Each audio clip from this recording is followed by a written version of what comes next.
Basically മനുഷ്യൻ എന്നുള്ളൊരു ജീവി മോണോഗമസ് ആയിട്ട് ജീവിക്കാൻ കഴിയുന്ന ഒരു ജീവി അല്ല. അതേസമയം നമ്മളുടെ അതാത് കാലത്തിൻ്റെ സോഷ്യൽ വാല്യൂസിനനുസരിച്ചുള്ള സിസ്റ്റത്തിലേക്ക് നമ്മൾ പരുവപ്പെടുകയാണ്. ഇതിപ്പോൾ നമ്മൾ സൗഹൃദത്തിൽ പോലും നമുക്ക് പലപ്പോഴും പലതരത്തിലുള്ള ഡീവിയേഷൻസ് ഉണ്ടാവും. ഇതെന്ന് പറഞ്ഞാൽ ഒരു ആണിനെയും പെണ്ണിനെയും നിർബന്ധിതരായിട്ട് അത് നിർബന്ധിക്കപ്പെടുകയാണ് അവർ. അതിൻ്റെ കൺസേൺസ് മുഴുവൻ നമ്മളുടെ മാത്രം ഉത്തരവാദിത്തമല്ല. നമ്മൾ കുടുംബത്തിൻ്റെ, മക്കളുടെ, പൊതുസമൂഹത്തിൻ്റെ, ഇതിൻ്റെ എല്ലാവരുടെയും താല്പര്യങ്ങളെ വഹിക്കാനുള്ള രണ്ട് മനുഷ്യരായിട്ട് മാറുകയാണ് നമ്മൾ. അത് നമുക്കറിയാം അതൊന്നുമല്ല, അങ്ങനെയൊന്നും അല്ല എന്ന്. നമ്മൾ പേഴ്സണൽ സ്പേസിൽ ഇരുന്ന് സംസാരിക്കുമ്പോൾ നമ്മൾ ഹൈലി റാഡിക്കലൊക്കെ ആയിട്ടായിരുന്നു സംസാരിക്കുക. ദാമ്പത്യത്തെക്കുറിച്ച്, പ്രണയത്തെക്കുറിച്ച്, സെക്സിനെ കുറിച്ചൊക്കെ ഇതെല്ലാം നമുക്ക് അണ്ടർസ്റ്റുഡാണ്. പക്ഷെ അപ്പോൾ പോലും ആ ഒരു അണ്ടർസ്റ്റാൻഡിങ്ങിൻ്റെ നമ്മളെന്താ പറഞ്ഞത്, നമ്മളെ മനസ്സിലാക്കുന്നതിൽ നിന്നുണ്ടാകുന്ന കാഴ്ചകളുണ്ട്. അതിൽ നിന്നിട്ട് ജീവിതത്തെ സമീപിക്കാൻ നമുക്ക് പറ്റാറില്ല. അത് പ്രത്യേകിച്ച് എനിക്ക് തോന്നുന്നു ഈ ആണ് പെണ്ണെന്നുള്ളതിൻ്റെ മാത്രമല്ല, ഒരു അധികാരത്തിൽ കുടുങ്ങിക്കിടക്കുന്ന എല്ലാ മനുഷ്യർക്കും ഈ പ്രശ്നമുണ്ട്. ദാമ്പത്യം എന്ന് പറഞ്ഞത് ഒരു അധികാര ബന്ധം കൂടിയാണ്. അതിൻ്റെ വടംവലി എപ്പോഴും ഉണ്ട്. അപ്പോൾ ഒന്നല്ലെങ്കിൽ നമ്മൾ ഒരാൾ കംപ്ലീറ്റ്ലി സറണ്ടർ ചെയ്ത് സബ്മിസീവായിട്ട് ജീവിക്കുമ്പോൾ ആ ജീവിതം അങ്ങനെ ജീവിച്ചു പോകും. പക്ഷേ ഇത് ഞാൻ സറണ്ടർ ചെയ്തുകൊണ്ടിരിക്കുകയാണെന്നും ഞാൻ ഇതിനകത്ത് സബ്മിസീവ് ആണെന്നും ഒരാൾ അറിയുന്നതോടുകൂടി പ്രശ്നം തുടങ്ങും, പ്രശ്നം വരും.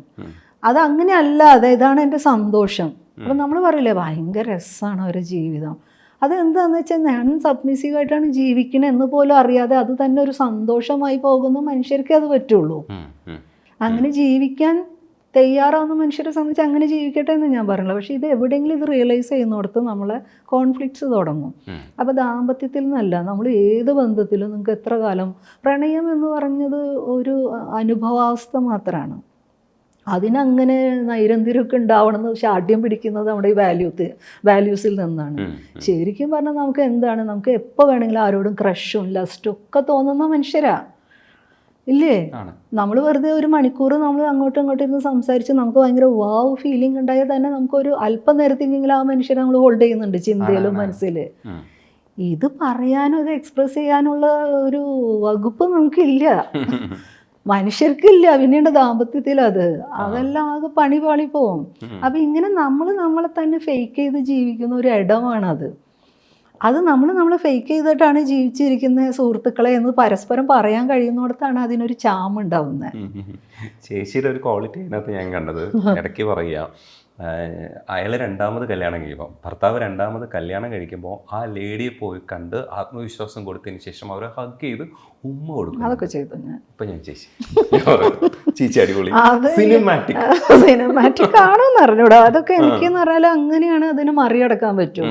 കാരണം ഞാനും വാലും തമ്മിൽ എനിക്ക് തോന്നിയിട്ടുള്ളത് ഞങ്ങളുടെ ഉള്ളിൽ പ്രണയമൊക്കെ അതെനിക്ക് തോന്നുന്നു ഞങ്ങളുടെ ഉള്ളിലൊന്നല്ല.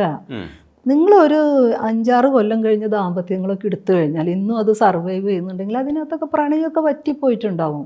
പിന്നെയെന്ന് പറഞ്ഞാൽ നമുക്ക് ഇത്രയും നാൾ അടുപ്പുള്ള ഒരു മനുഷ്യൻ, കൂടെ ഉണ്ടായിരുന്ന മനുഷ്യർ, മക്കൾ എന്നുള്ള ഒരു ഫെവിക്കോൾ എലമെൻറ്റ്, ഇതും കമ്മിറ്റ്മെൻറ്റിൻ്റെയൊക്കെ ഇഷ്യൂ വെച്ചിട്ടാണ് നമ്മളെല്ലാവർക്കും സ്പേസ് കൊടുക്കുന്നത്, അക്കോമഡേറ്റ് ചെയ്യുന്നതും. അല്ലാണ്ട് പ്രണയത്തിൻ്റെ പുറത്തൊന്നുമല്ല ഒരു ദാമ്പത്യം ഭൂമിയിൽ നിലനിൽക്കുന്നത്.